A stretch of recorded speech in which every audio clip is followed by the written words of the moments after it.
আর খবর দিনভরের শুরুতেই আমরা নজর রাখবো বিপর্যস্ত পাহাড়ে মুখ্যমন্ত্রী। তিনি বেশ কিছুদিন ধরেই রয়েছেন এবং দুর্গতদের সঙ্গে কথা বলছেন, ত্রাণ বিলি নিয়ে পুরো বিষয়টা তিনি খতিয়ে দেখছেন।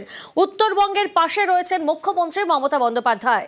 দুর্যোগে ক্ষয়ক্ষতি নিয়ে পর্যালোচনা বৈঠক আজ দার্জিলিংয়ে পর্যালোচনা বৈঠকে মমতা বন্দ্যোপাধ্যায়।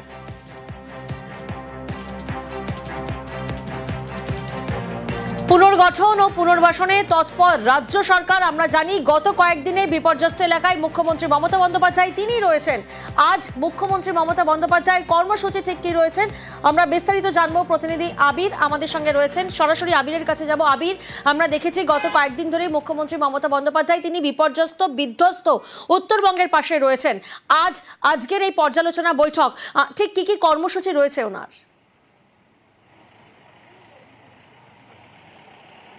দেখো, তুমি উল্লেখই করেছো যে পর্যালোচনা বৈঠক তিনি করবেন। তো এই পর্যালোচনা বৈঠকের মধ্যে দার্জিলিং এবং কালিম্পং দুই জেলা প্রশাসনের যারা আধিকারিকরা তারা সেখানে থাকবেন। মূলত হচ্ছে মিরিক, সুখিয়াপোখরি, অন্যদিকে হচ্ছে তিস্তা বাজার, এই সমস্ত যে এলাকাগুলি রয়েছে, অন্তত দুটি পাহাড়ে সন্নিহিত যে জায়গা এবং একাধিক ভিউ পয়েন্ট রয়েছে, একাধিক গ্রাম রয়েছে, সেগুলো ক্ষতিগ্রস্ত হয়েছে। গতকালকে তিনি মিরিক গিয়ে নিজে পরিদর্শন করেছেন, সুখিয়াপোখরির জায়গা তিনি পরিদর্শন করেছেন।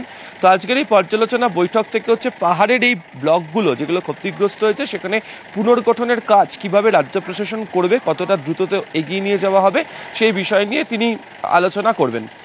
এর আগে আমরা দেখেছিলাম তিনি যখন দুধিয়া সেতু পরিদর্শন করতে গিয়েছিলেন এবং গতকালকেও তিনি সুখিয়াপোখরির বিডি অফিস থেকেও তিনি জানিয়েছেন যে 7-8 দিনের মধ্যে বিকল্প সেতু সেখানে তৈরি হয়ে যাবে। কিন্তু এখনো পর্যন্ত একাধিক গ্রামীণ রাস্তা রয়েছে, বহু গ্রাম রয়েছে যেগুলোতে প্রশাসনের তরফ থেকে অত্যন্ত তৎপরতার সঙ্গে কাজ চালানো হচ্ছে। যারা গুরুত্বপূর্ণ দপ্তরের সচিব তারাও দায়িত্ব ভাগ করে উত্তরবঙ্গের বিভিন্ন জায়গাতে তারা রয়েছেন, তারাও নিজেরা কাজ মনিটরিং করছেন। ফলে যাতে দ্রুত এই কাজটি শেষ করতে পারা যায়, কিভাবে এই প্রক্রিয়া মেনে কাজগুলি করা হবে সেটা নিয়েই মূলত হচ্ছে আজকের বৈঠক। দুপুরে 1টা নাগাদ লালকুটিতে এই বৈঠক শুরু হওয়ার কথা রয়েছে। দ্বিতীয়ত হচ্ছে যেহেতু পাহাড়ের এই জায়গা পর্যটকদের ওপর নির্ভরশীল থাকে এবং পর্যটন ব্যবসার জন্য মাঝের এই কিছু সমস্যার কারণে কিছুটা হলেও ধাক্কা খেয়েছিল। আগামী সময় আজকে যেমন একদম ঝকঝকে আকাশ, একদম যে কোনো প্রান্ত থেকে সুন্দর কাঞ্চনজঙ্ঘা দেখা যাচ্ছে, কিছু পর্যটক তারা ইতিমধ্যে আসা শুরু করে দিয়েছেন। এই আগামী দিনগুলোতে যাতে পর্যটকদের আসা যাওয়ার ক্ষেত্রে কোনো অসুবিধা না হয়, এই ব্যবসাও যাতে ঘুরে দাঁড়াতে পারে, যার উপরে পাহাড়ের অর্থনীতি নির্ভরশীল থাকে সেটিও যাতে যথাসম্ভব থাকে, সেই বিষয়েই আলোচনার ক্ষেত্রে চলে আসতে পারে। তাহলে সব মিলিয়ে পুনর্গঠন প্রক্রিয়া দ্রুত কিভাবে এগিয়ে নিয়ে যাওয়া হবে, কোন কোন ক্ষেত্রে বিশেষ করে নজর দেওয়া হবে এবং সেই কাজগুলো করার ক্ষেত্রে কি মেকানিজম বজায় রেখে কাজ হবে সেটা নিয়ে আজকে লালকুটিতে 1টার সময় মুখ্যমন্ত্রী বৈঠক করবেন। বেশ।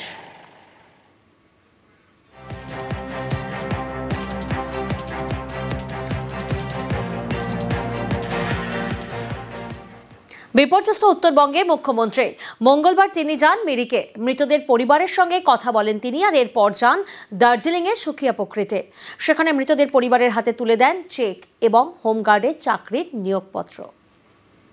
जिसको घर चला गया उसको हम 1,20,000 करके देंगे। हम लैंडस्लाइड जो हुआ था रास्ता में सब क्लियर कर दिया।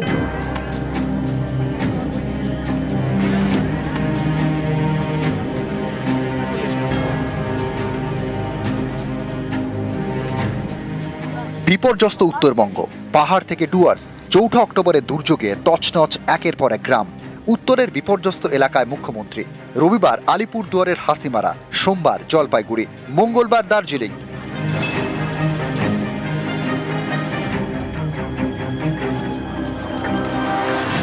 দার্জিলিং এর মিরিক, এখানেই সব থেকে বেশি ক্ষয়ক্ষতি হয়েছে।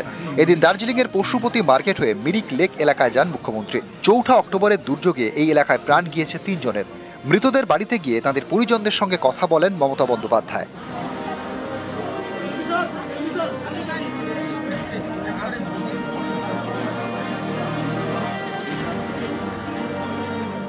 মিরিক বাজার কমিউনিটি হলে খোলা হয়েছে ত্রাণ শিবির। এদিন সেখানেও যান মুখ্যমন্ত্রী। দুর্গত এলাকার শিশুদের হাতে বই, খাতা, পেন্সিল, সফট টয়েস তুলে দেন।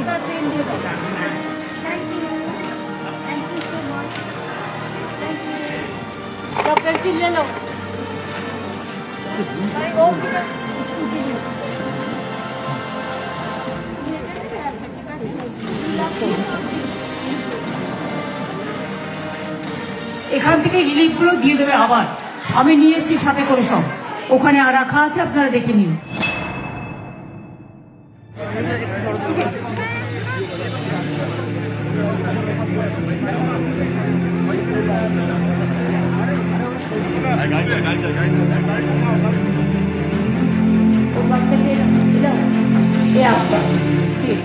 মিরিক বাজার কমিউনিটি হল থেকে সুখিয়া পুকরি যান মুখ্যমন্ত্রী।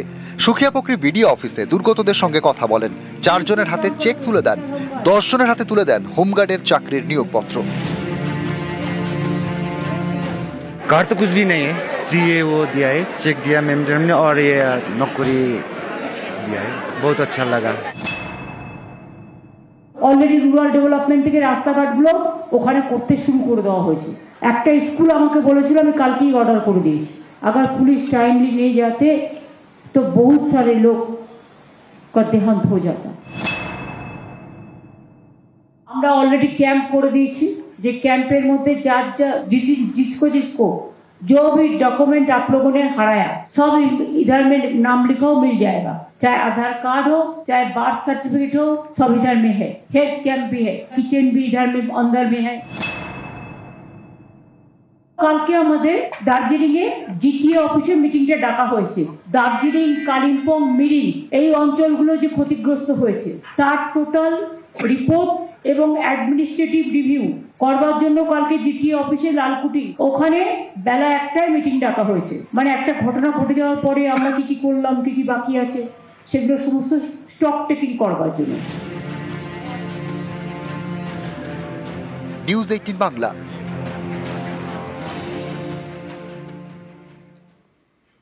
চৌঠা অক্টোবর উত্তরবঙ্গে দুর্যোগ, বিপর্যয় কাটিয়ে উত্তরবঙ্গকে ছন্দে ফেরাতে প্রশাসনিক তৎপরতা। জলপাইগুড়ি গ্রামে ভেঙে পড়ে ব্রিজ, সেখানে তৈরি করা হয়েছে অস্থায়ী ব্রিজ। বাঁধ মেরামতির কাজও চলছে জোর কদমে। জলপাইগুড়িতে সেখানে পড়ুয়াদের জন্য নতুন বই খাতা পাঠানো হয়েছে। আলিপুরদুয়ারের বিধ্বস্ত এলাকায় যাচ্ছে খাবার জল।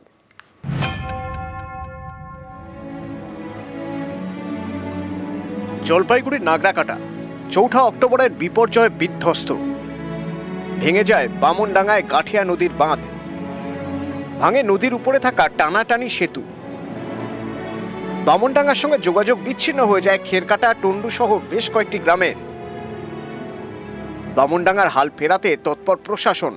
গাঠিয়া নদী পারাপারের জন্য অস্থায়ী ব্রিজ তৈরি করা হয়েছে। নদী বাঁধ মেরামতির কাজও চলছে জোর কদমে। প্রশাসনের তরফ থেকে ইতিমধ্যেই এখানে অস্থায়ী একটি ব্রিজের কাজ করা হয়েছে এবং যার মাধ্যমেই এলাকার মানুষ এখানে যাতায়াত করতে পারছেন এবং প্রশাসনের তরফ থেকে যে সকল রিলিফ জিনিসপত্র রিলিফের তা নিয়ে আসা হচ্ছে এই এলাকায়। তার পাশাপাশি এই নদীর পাশে যে বাঁধ ছিল সেই বাঁধটিও কিন্তু ভেঙে গিয়েছিল। সেই বাঁধে অস্থায়ীভাবে কাজ চলছে যাতে নদীর জল পুনরায় গ্রামে না ঢুকে পড়ে। অনেক সুবিধা হয়েছে এখন, আগে তো নিচে থেকে পার হতো বোর্ডে নদীতে, এখন তাহলে হাঁটা পথেই পেরোচ্ছে। হ্যাঁ হ্যাঁ হ্যাঁ।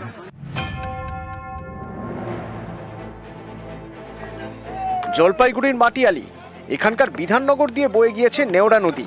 চৌঠা অক্টোবরের দুর্যোগে এই নদীর বাঁধ ভেঙে যায়, জল ঢুকে পড়ে বাটাই গোলবস্তি এলাকায়।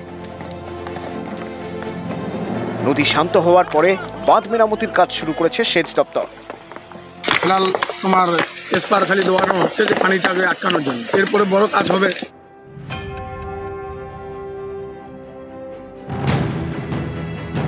চৌঠা অক্টোবরের বিপর্যয়, জলে ভেসে গিয়েছে বই খাতা, জামা কাপড়।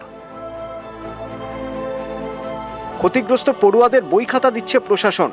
জলপাইগুড়িতে পৌঁছে গিয়েছে 1 লক্ষের বেশি বই খাতা। ব্লক প্রশাসনের মাধ্যমে জলপাইগুড়ির বিভিন্ন ত্রাণ শিবিরে তা পৌঁছে দেওয়া হবে। ক্লাস 1 থেকে 12-এর 10,000-এর বেশি পড়ুয়ারা এই বই খাতা পাবে। ছেলে মেয়েদের তাদের বইপত্র সমস্ত কিছু ভেসে চলে গেছে। আমাদের এই গভর্নমেন্ট, ঠিক আছে, সে তাদের পাশে দাঁড়িয়ে তারা যাতে আবার পড়াশোনার ইয়েতে ফিরে আসতে পারে সেটা আমাদের সরকার চেষ্টা করছে। বইগুলো আমরা ডিস্ট্রিবিউশন শুরু করবো যাতে সেই ছাত্রছাত্রীরা তাদের ইয়েতে বইগুলো পায়।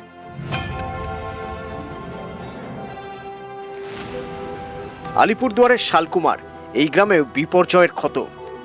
সিসামারা নদী ফুলে ফেঁপে ঢুকে পড়ে গ্রামে। নদীর জলে ক্ষতিগ্রস্ত হয়েছে জলের পাইপলাইন।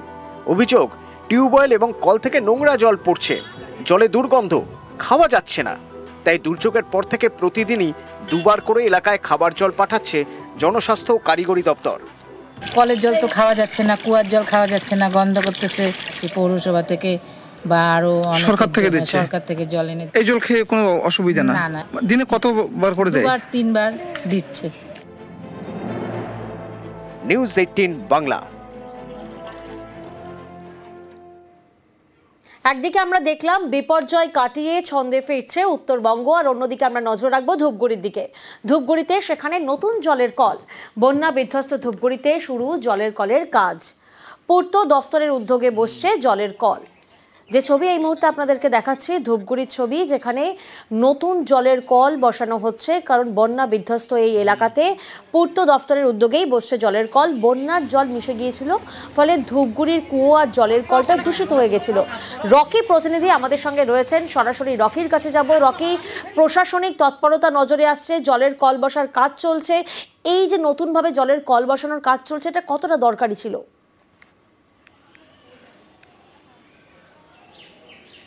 প্রিয়াঙ্কা, তোমাকে বলে রাখতে চাইবো, ধূপগুড়ি মহকুমার অন্তর্গত জলঢাকার পাড় এলাকায় যে বগরিবাড়ি, হোগলাপাতা এবং বিভিন্ন এলাকায় প্লাবিত হয়েছিল, এবং শুধুমাত্র যে বাড়িঘর ক্ষতি হয়েছিল তেমনটা না, সেখানে যে পানীয় জলের ব্যবস্থা ছিল, কল ছিল, কুয়ো ছিল, সমস্তটাই কিন্তু কোথাও ভাসিয়ে নিয়ে গেছে, কোথাও বা বন্যার জল ঢুকে গিয়ে দূষিত হয়ে গিয়েছে।